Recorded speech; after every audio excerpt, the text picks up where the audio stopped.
With the release of The Final Reckoning, here is my ranking of the Mission Impossible franchise. 2. This is just not what I come to a Mission Impossible film for. It cheapens the name of Mission Impossible by making this action amalgamation of Michael Bay and James Bond, and Mission Impossible doesn't belong in either of those generic templates. Besides that, the story here just doesn't do it for me.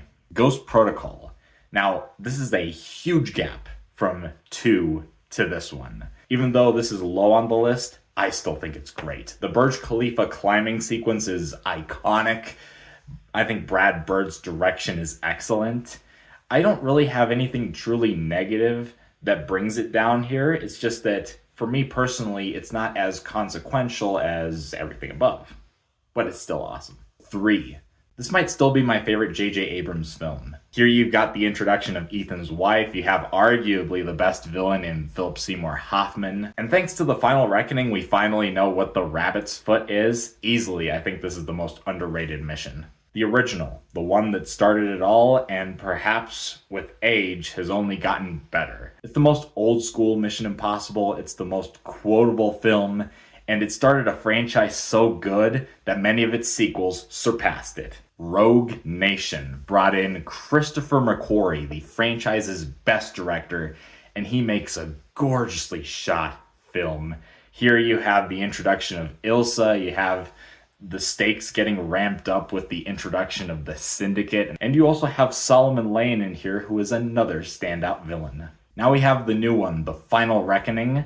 And for the number 3 spot, I could have done a 3-way tie between the original Rogue Nation and The Final Reckoning, but I gave it to The Final Reckoning because the stakes are at their highest.